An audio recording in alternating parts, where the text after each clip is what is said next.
समय आया, एक बार करवा का नाम उस जो पार्वती जी की सहेली थी उसका नाम करवा पड़ गया। करवा पड़कर एक साधारण परिवार में उसका जन्म था। पति के साथ संग में रह रही थी। पति को थोड़ा शरीर में शिथिलता हो गई थी और वो शिथिलता को देखकर पति को लगी प्यास। जब प्यास लगी तो पानी पीने के लिए पति सरोवर के पास गया। जरा ध्यान देना इस कथन। पति गया सरोवर के पास में। कई लोग करवा चौथ की बहुत हंसी उड़ाते हैं, माताओं की बड़ी हंसी उड़ाते हैं। उनसे निवेदन है मेरा, हमारे सनातन धर्म के जितने व्रत हैं, हमारे सनातन धर्म के इस भारत की भूमि से जितने नियम धर्म जितने निकले हैं, जितने व्रत निकले हैं, साधना निकली है, ये साधारण नहीं है। इसलिए बार बार कहते हैं चंदन है इस देश की माटी, तपोभूमि हर ग्राम है, हर बाला देवी की प्रतिमा, बच्चा बच्चा राम है। कोई साधारण नहीं है, कोई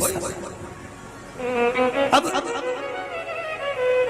पार्वती जी की वो सहेली का नाम जन्म लेते लेते लेते लेते एक बार करवा पड़ गया। पति थोड़ा सा शिथिल था, शरीर में थोड़ा रोग हो गया था। पानी पीने के लिए सरोवर पर गया। सरोवर में जैसे पानी पीने के लिए गया, एक मगर ने उस पति का पांव पकड़ लिया। करवा पार्वती जी की सखी थी, जन्म लिया मृत्यु लोक में, नाम करवा पड़ गया। करवा चतुर्थी का व्रत करने से अखंड सौभाग्य हो जाता है। मात्र पार्वती जी की सहेली का व्रत। करवा गई, करवा ने देखा कि मेरे पति का पांव मगर ने पकड़ रखा है, और करवा शिव की उपासक थी। करवा शंकर की उपासक, और शंकर भगवान से ज्यादा करवा माता पार्वती जी की उपासक थी, क्योंकि पार्वती जी की सहेली थी।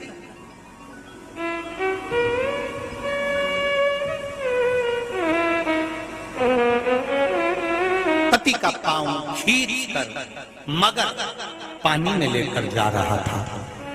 करवा आराधना में लगी हुई थी। करवा ने मिट्टी का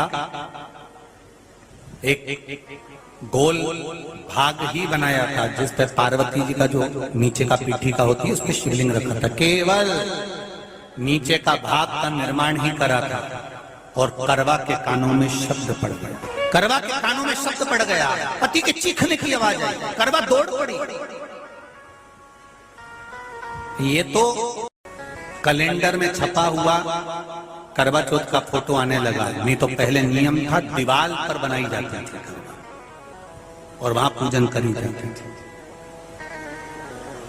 कई माताएं जानती होगी यहाँ पर आज भी, पहले दीवार पर बनती थी, पूरा परिवार की सौभाग्यवती नारियां वहां आकर पूजन करती थी एक जगह, फिर बाद में छत पर जाकर करवे का अर्घ दिया करती थी। ये नियम था। अब तो बना बनाया कागज आ जाता, उसको चिपका दो, पूजन कर लो, वो अलग प्रमाण। पर यहाँ करवा मट्टी का भाग का लेपन कर रही थी, और लेपन करते करते बस उस समय पर पति की आवाज आई, छोड़ा।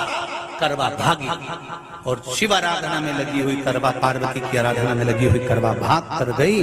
पति को देखा तो मगर खींच कर ले जा रहा था। करवा ने अपना चीर फाड़ कर मगर की पूंछ को पकड़कर खींचा, और कितना सात्विकता में बल होगा जरा विचार करना कि मगर को खींचकर वृक्ष के नीचे ले गई, और वृक्ष के नीचे नहीं जा पाई तो वहीं पर घाट के ऊपर घास लगी हुई थी। इसलिए आज भी करवा चौथ के व्रत में आपने देखा होगा कुछ सलाखें, कुछ घास आपको मिल जाती है।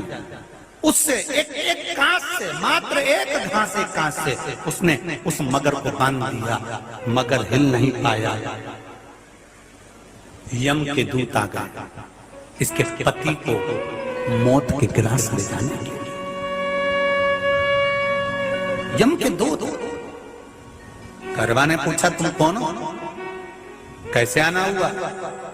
यमदूत कहते हैं तुम्हारे पति का आज अंतिम दिन है, अंतिम समय, अंतिम पल है, ये मरेगा। करवा कहती अगर मारना है तो इस मगर को मारो जिसने मेरे पति का पांव पकड़ रखा। प्राण छोड़ना है तो इस मगर के छोड़िए, मेरे पति के तो प्राण आप ले जा नहीं सकते। करवा हम अपने नियम को नहीं बदल सकते। तेरे पति की अंतिम सांसें हैं, वो मरेगा। मगर को अभी नहीं मरना है, मगर अभी कम से कम 9 महीना और जीवित रहेगा। इसका हमारे पास लेख है। करवा कहती है ऐसा हो नहीं सकता। यमदूत खड़े हैं, ले जाने दे नहीं रही। क्रोध आ गया करवा को, हाथ में जल उठाया। अगर एक यमदूत भी मेरे पति को उठाकर ले जाता है तो मैं शिव भक्त माता पार्वती जी की भक्त करवा आपको श्राप दे दूंगी। सब दौड़ पड़े, यमराज के पास चले गए। यमराज ने पूछा तुम दौड़ कर आए हो, क्या हुआ? यमराज पूछते हैं, दूत कहते हैं वो करवा अपने पति को नहीं लाने दे रही। यमराज वहां कर खड़ा हो जाता है। करवा को समझाया, करवा तेरे पति के प्राण जा चुके हैं, तेरा पति अब मरने वाला है, अंतिम क्षण इसको ले जाने दे, इसका आज आखिरी दिन है। मगर को ले जा पर मेरे पति को नहीं। मान नहीं पाया। यमराज जब क्रोध पर अड़ गया तब करवा को क्रोध आया और क्रोध में आकर जल लेकर करवा ने श्राप देना चाहा यमराज को। यमराज चरणों में पड़ गया, रेन दे करवा, मैं तुझे वर देता हूँ। आज चतुर्थी का दिन है, तेरे पति को मैं जीवन दान देता हूँ। आज के दिन जो तेरे नाम से व्रत धारण करेगा उसका खंड सौभाग्य स्वयं यमराज करेगा। स्वयं ये वो करवा चौथ का व्रत है। इसलिए करवा चौथ के उद्यापन में लिखा है,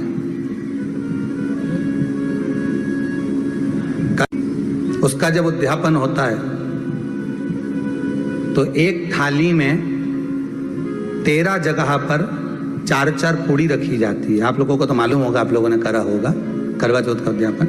एक थाली में 13 जगह पर पूड़ी और सीरा, सीरा मतलब हलवा रखा जाता है। और रखने के बाद में उसके ऊपर एक पत्तल रखकर उस पर सुहाग का वस्त्र, साड़ी, 5 वस्त्र, सुहाग सामग्री सब उस पर रखी जाती है। और रखने के बाद में हाथ में कंकु, चावल, हल्दी लेकर संकल्प लेकर उस थाली पर से घुमाया जाता है।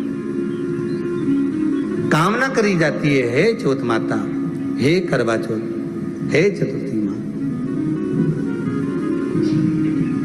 मेरे जीवन में मैंने आपका व्रत करा है, मेरे इस व्रत को स्वीकार करना, मेरा सौभाग्य का, मेरा मांग का सिंदूर, मेरी भाल की बिंदी, मेरे हाथ का चूड़ा, मेरी पाँव की बिछोड़ी, इसको अमर करना माँ।